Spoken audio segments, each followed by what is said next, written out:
Bienvenue à vous tous qui êtes des bien-aimés de Dieu.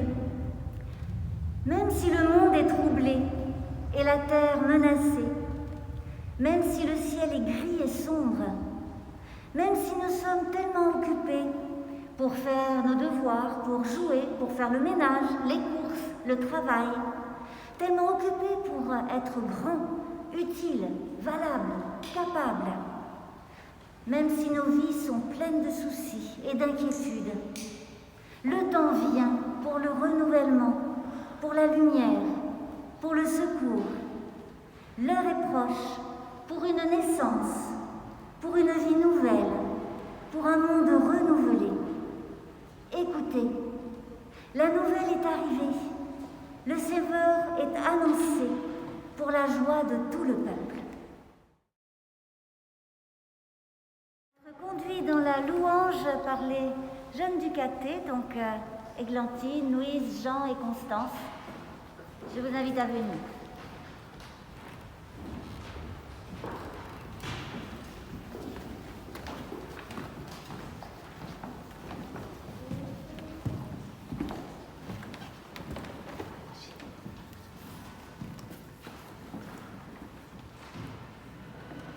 Nous disons merci à Dieu pour ce que nous recevons de lui. Nous disons merci à Dieu parce que nous avons reçu l'amour et il nous habille de rêve et de volonté et il murmure contre la mort et il repousse les peurs et il nous élève plus haut que nos pesanteurs.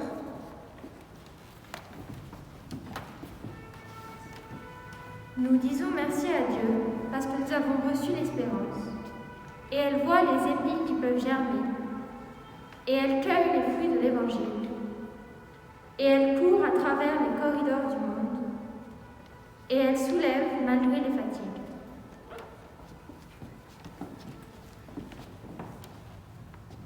Nous disons merci à Dieu parce que nous avons reçu la confiance. Et elle ouvre les portes. Et elle perce les dures façades. Et elle lutte contre les oppressions. Et elle permet de grandir.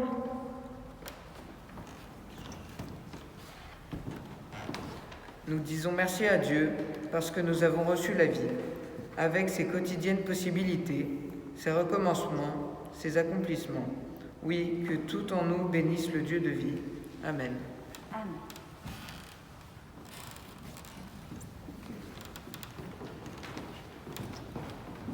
Et je vous invite à chanter au cantique suivant, c'est Nos cœurs te chantent. J'ai perdu le numéro.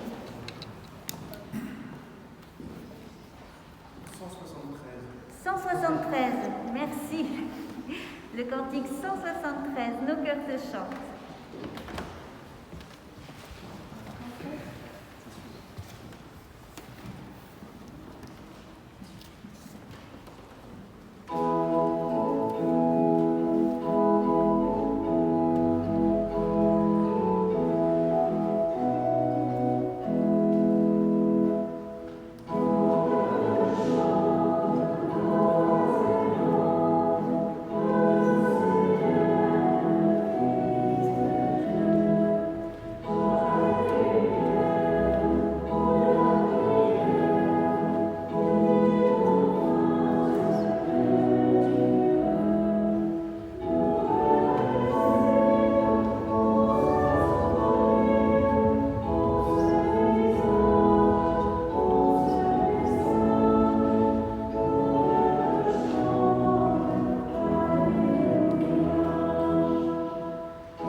Nous allons suivre le parcours que les enfants ont eux-mêmes suivi depuis le début de l'année de catéchisme à l'école biblique. Et ils ont découvert quelques textes de prophètes, des prophètes de l'Ancien Testament. Il s'agit de Jérémie, de Jonas et d'Ésaïe. Alors avec ces 3 prophètes, nous allons suivre à notre tour aujourd'hui un parcours qui est un parcours d'espérance, un parcours pour ce temps de l'Avent, un peu avant la fête de Noël.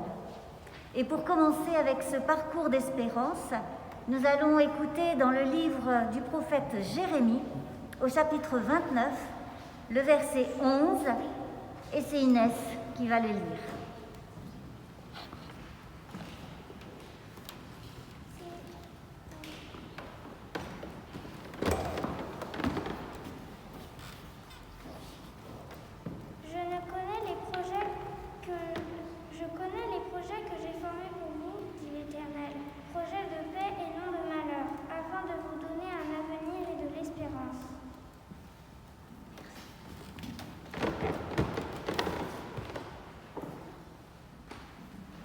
Eh bien voilà, nous avons reçu un message de la part de Dieu. À l'époque de Jérémie, c'était un message pour le peuple d'Israël qui traversait des drames. Ils avaient perdu la guerre. Le peuple avait été vaincu par un roi assoiffé de pouvoir et de richesse. Et une partie du peuple a été transportée de force dans un pays qui n'a pas la même langue, pas la même religion, pas les mêmes manières de vivre.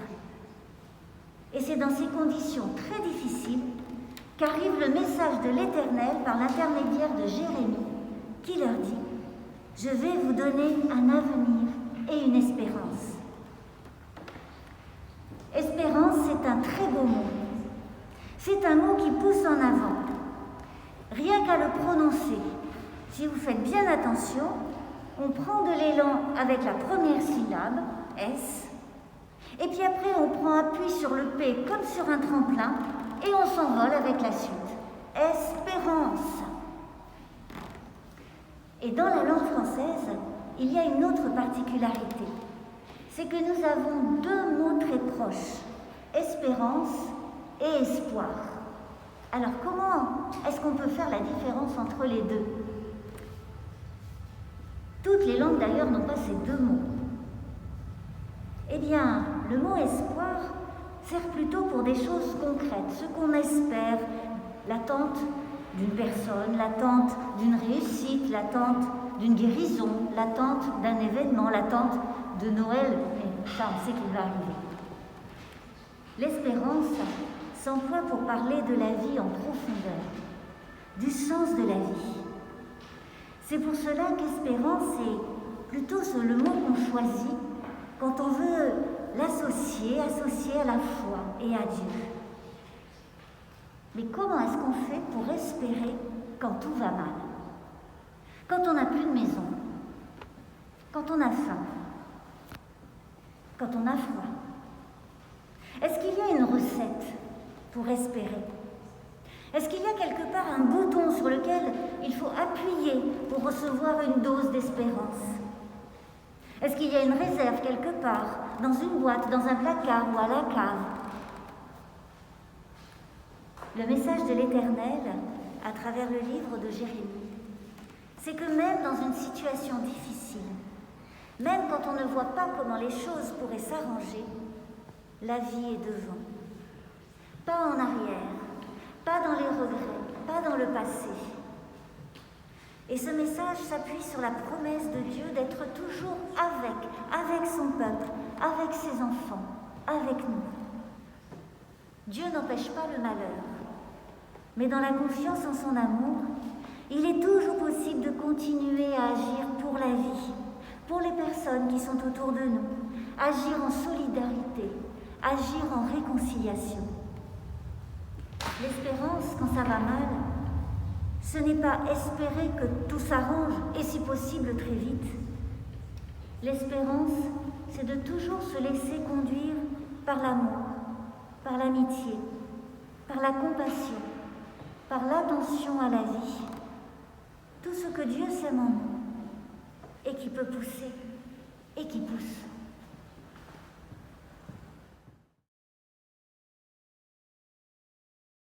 Il y a quelques dimanches, nous avons parlé du prophète Jonas, celui qui a été avalé par un poisson. Et aujourd'hui, c'est la suite de l'histoire qu'Emmanuel et Christophe vont raconter, et vous allez voir ce que les enfants en ont fait.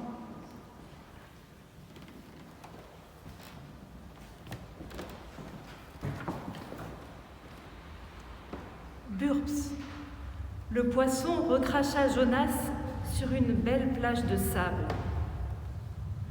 Jonas respira un grand coup.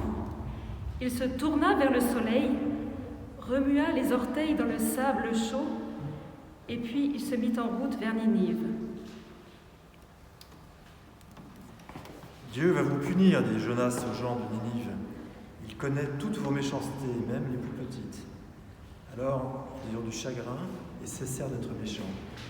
Et Dieu fut bon avec eux. Jonas s'assit au soleil et se mit à bouder. Il n'était pas content du tout. « Je savais que ça se passerait comme ça, dit-il à Dieu en grognant. Moi, je voulais que tu punisses ces gens. Ce sont nos ennemis. Ils méritaient une punition. » Alors Dieu dit, pense un peu à tous ces enfants et à tous ces animaux. J'aime tout le monde, oui, même les gens de Ninive. Tu ne trouves pas ça bien ?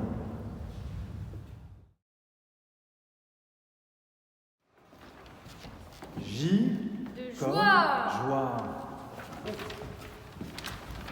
O comme Obstiné. obstiné. N comme navire. A comme Alerte. alerte. S Soleil. comme soleil. Les enfants vous ont fait découvrir le nom du prophète Jonas avec ses lettres. Et il y a un autre nom dans la Bible qui commence aussi par un J et qui finit par un S. Je laisse les enfants vous le faire découvrir. J comme Joyeux Noël. joyeux Noël. E Écoutez. comme écouter. S S secours. comme secours. U comme union.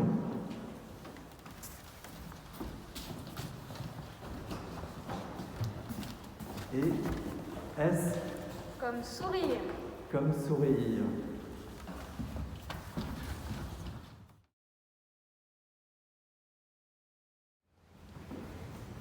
Ce Dieu qui a le souci de la vie des vivants, ce Dieu qui envoie un message d'espérance, c'est, dit Jonas, un Dieu clément et compatissant, patient et grand par la fidélité, et qui renonce au mal.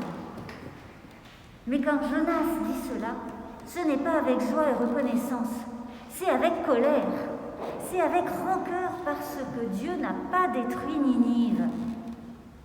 Dieu avait donné une chance aux Ninivites, qui l'ont saisi, alors Dieu n'a pas détruit Ninive.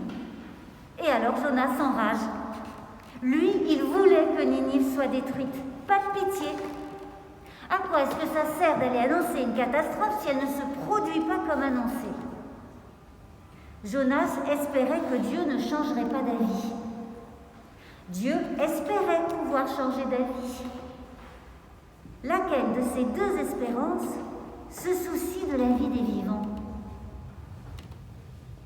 Jonas est furieux parce que Dieu a choisi la vie des habitants de Ninive. Jonas est tellement fâché que tout alimente sa colère. Et ça arrive souvent quand on est fâché. On prend tout de travers. N'importe quoi devient prétexte pour exploser. Et pourtant, dans le texte biblique, l'Éternel demande 2 fois à Jonas « Fais-tu bien de te fâcher ?» Il faut prendre un peu de temps pour réfléchir à ce genre de questions. Ce que raconte le livre de Jonas, C'est l'obstination de Dieu à choisir la vie et à appeler les humains à faire le même choix. C'est l'espérance de Dieu que les humains fassent le choix de la vie.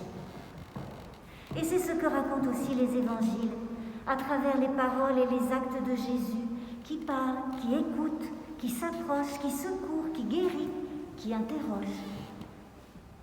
Ce n'est pas toujours évident de choisir la vie, car souvent on ne se rend pas compte à quel point elle est menacée ou méprisée. Ce n'est pas toujours évident de croire vraiment que Dieu choisit la vie. Souvent les humains préfèrent les règles, les traditions, l'ordre, la loi.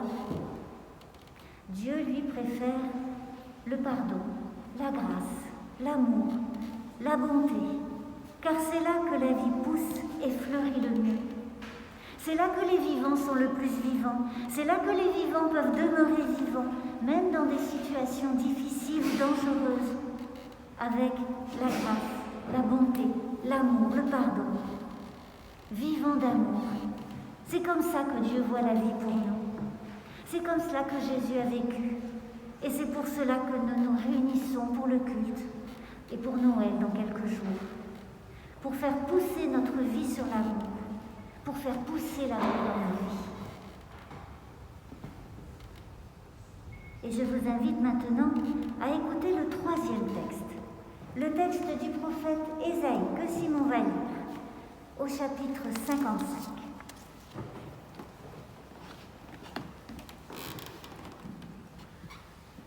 Oui, vous sortirez dans la joie, et vous serez conduits dans la paix. Les montagnes et les collines éclateront en cris de joie devant vous. Et tous les arbres des champs battront des mains. Au lieu des buissons poussera le cyprès, au lieu de l'ortie poussera le myrte. Et ce sera pour le Seigneur un nom, un signe perpétuel qui ne sera pas retranché.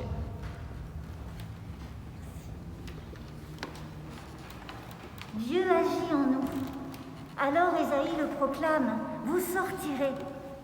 Et nous sortons déjà d'une vie toute recroquevillée par la peur, par la colère, la méfiance, vers une vie poussée dans la paix, par la paix, la joie et l'amour. Une vie qui a envie d'être vivante et libre. Nous sortons déjà d'une existence étriquée vers une existence élargie et approfondie dans l'amour, la paix et la joie. Tout ce que Dieu sème en nous et qui germe et qui pousse. Ésaïe aussi chante l'espérance. L'espérance pour les petites graines semées au quotidien dans le champ du monde. Les graines de la bonté, du pardon, de la réconciliation. Tout ce qui est semé de bon et qui change le monde, même un tout petit peu, même un peu plus tard. Et dans cette espérance, Ésaïe fait chanter la nature, les collines, les arbres. Ça a l'air fou comme ça. Et oui, c'est fou. Mais c'est toujours folie quand l'amour est semé parmi les humains. C'est folie parce que ce n'est pas pour compter. Ce n'est pas pour de la production, ce n'est pas pour du rendement, ce n'est pas pour faire du profit. C'est sans tri, c'est sans sanction, c'est de la folie. Alors oui, les montagnes peuvent bien crier de joie, les arbres peuvent bien battre des mains, quand, au lieu de s'emmêler comme des ronces, les humains sont debout comme des cyprès, dressés vers le ciel et toujours verts, debout remplis d'énergie et d'espérance. Les montagnes peuvent bien crier de joie et les arbres peuvent bien battre des mains quand la myrte remplace l'ortie, quand le parfum de la bonté remplace les démangeaisons de la peur et de la méfiance. Jésus, énergie d'amour, puissance du don, salut de grâce. Jésus qui a vécu ainsi nous montre que nous pouvons à notre tour vivre d'amour et vivre vraiment. Amen.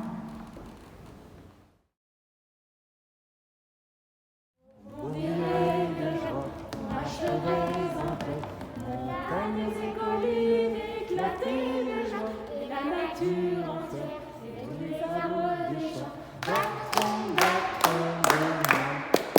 Et tous les arbres des champs battront des mains, les arbres des champs battront des mains, les arbres des champs battront des mains, quand Dieu vous conduira.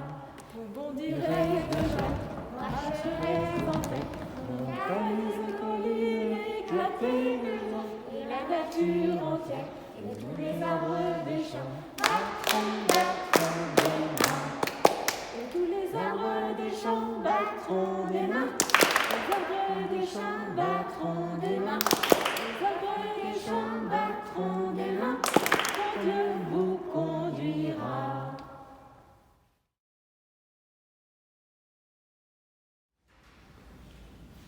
Il n'était pas invité. Il ne fut pas le bienvenu. Parmi les chênes de haute noblesse, les frênes en majesté, les noisetiers roturiers et les taillis de bas étage, il avait été comme poussé par un vent, par un souffle. Le petit sapin était né. La terre tira ses racines. Le ciel déplia ses épines. Il grandit à l'ombre des seigneurs de haute futée et en compagnie des fougères de bas feuillage. Du haut de leurs ramures, les géants de forêt avaient à peine vu apparaître au ras du sol ce petit sapin incongru, perdu loin de ses grands frères, du grand nord, qui battaient de leur branchage le tempo des 4 vents.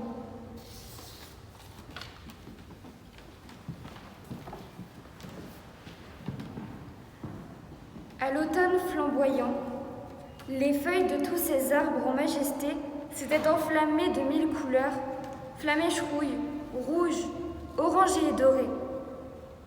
L'été indien les avait incendiés de fierté et de beauté. Mais lui, le petit sapin, était resté le même. Ses épines alignées ne s'étaient pas jointes au joyeux concert de l'automne. Elle dansait à peine sous les coups de vent qui détachaient les feuilles et les faisaient valser dans l'air léger. Ce n'était que jeu et rire. 1000 senteurs de champignons et d'humus flottaient dans l'espace. Mais ce furent cris et craquements quand la violence des bourrasques arracha la parure des arbres et en fit un tapis sec sur la terre froide.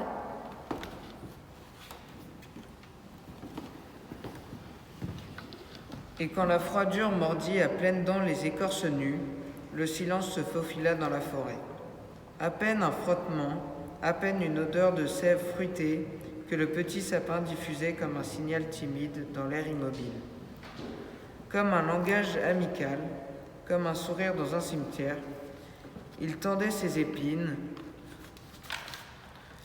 luisantes pour éclairer les jours furtifs et les nuits sans fin de l'hiver. La forêt, engourdie, rêvait dans son sommeil de naissance et de vie. Dans la nuit la plus longue de l'hiver, le gel habilla le petit sapin de guirlandes de givre. Un éclat de lune l'enveloppa d'un miroir d'argent. Un nuage de neige lui offrit ses flocons scintillants. Une étoile se posa sur sa tête dans la nuit la plus longue de l'hiver.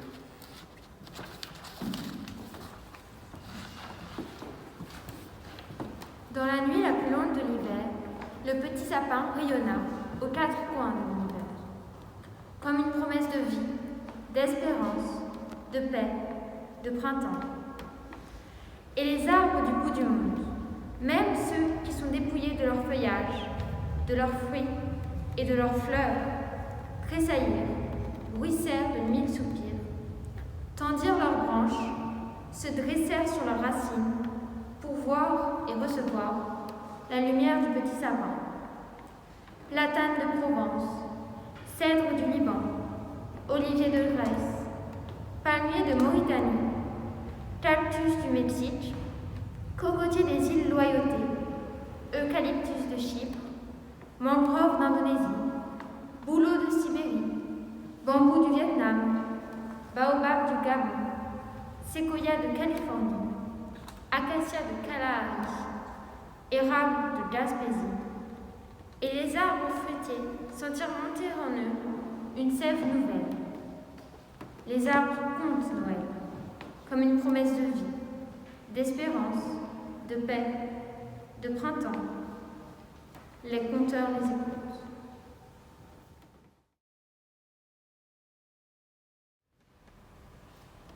Nous entrons dans la prière d'intercession. Dans la joie et la reconnaissance, Nous nous tournons vers toi, Dieu notre Père. Merci pour ce jour qui nous rassemble largement et qui ouvre cette communauté à plus vaste qu'elle-même. Dans le souvenir de l'enfant de Bethléem et dans la présence de Jésus-Christ, notre frère, c'est le monde entier qui devient présent à nos esprits.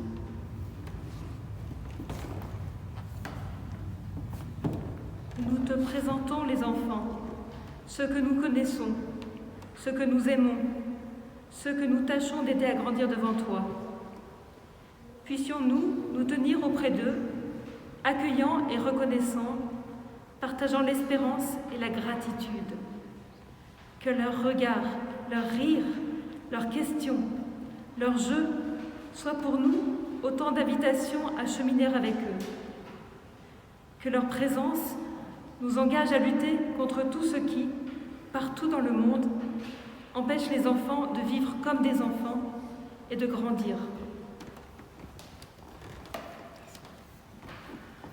Nous te présentons aussi les hommes et les femmes dans la peine, le chagrin, la douleur. Nous pensons aux familles soutenues par le CASP, nos amis malades ou endeuillés.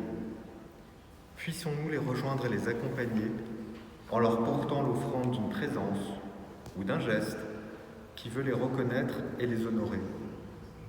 Puissions-nous les rencontrer en recevant leur présence comme un don venu de toi, comme un appel à aimer et à vivre. Merci, ô notre Père, d'élargir en ce jour notre louange, nos chants, notre prière. Merci pour la lumière qui vient illuminer la terre et y révéler l'accomplissement de ta promesse. Merci de nous faire prendre conscience de ce qui est. Par le Christ qui fait de nous tes enfants, nous te disons ensemble, notre Père qui es aux cieux, que ton nom soit sanctifié, que ton règne vienne, que ta volonté soit faite sur la terre comme au ciel. Donne-nous, je supplie, notre pain de ce jour. Pardonne-nous nos offenses, comme nous pardonnons aussi à ceux qui nous ont offensés. Ne nous laisse pas entrer en tentation, mais délivre du mal. Car c'est à toi qu'appartiennent le règne, la puissance et la gloire, au siècle des siècles. Amen.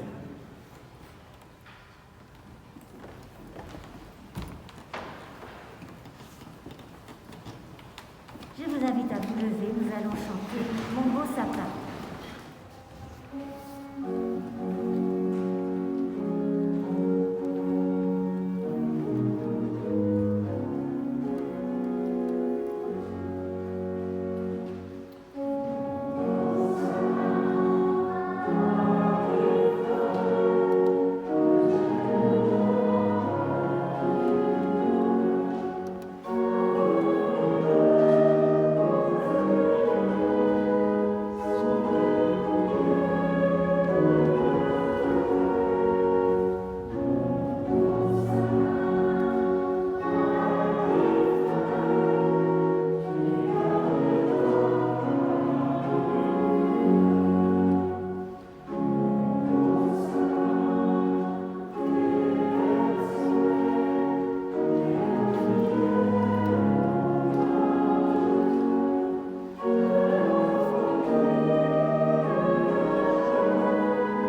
Voici venu le moment de l'exhortation.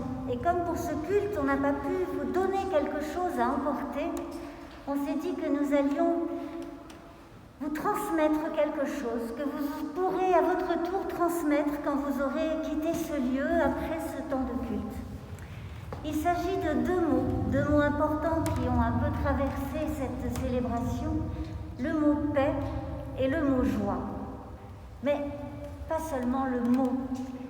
Nous allons aussi vous transmettre, enfin les jeunes du Précaté vont vous transmettre le mot paix et le mot joie en langue des signes. Ça tombe bien quand on n'a pas de masque, ou qu'on est un peu quand on a un masque ou qu'on est un peu loin, on peut faire le signe du mot paix, le signe qui veut dire joie. Alors, vous allez les regarder et puis les imiter. Alors, je vous invite à vous lever, ce sera plus facile. Et puis comme ça, vous apprendrez mieux en étant debout et en faisant après eux. On va commencer par le mot joie. C'est bon? Vous êtes prêts?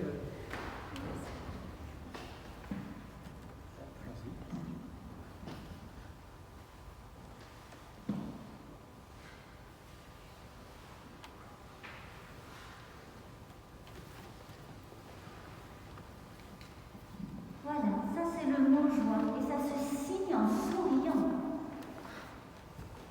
Refaites une fois, mais en souriant parce que sinon ça ne veut rien dire. Ensemble.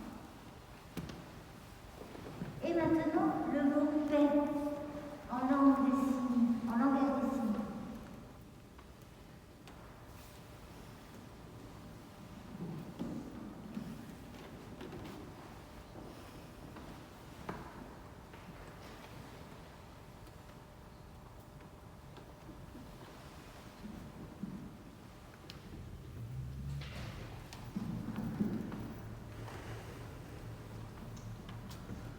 Merci, j'espère que vous avez bien retenu et que vous pourrez emporter cela au doigt.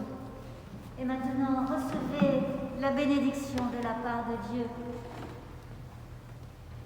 En ce jour et chaque autre jour, quand vous, la confiance demeure d'être aimé par le Père, d'être accompagné par le Fils et d'être soutenu par l'Esprit. Et que votre confiance vous donne l'audace de réveiller la joie et de faire la paix à travers les champs et les villes de notre monde. Amen.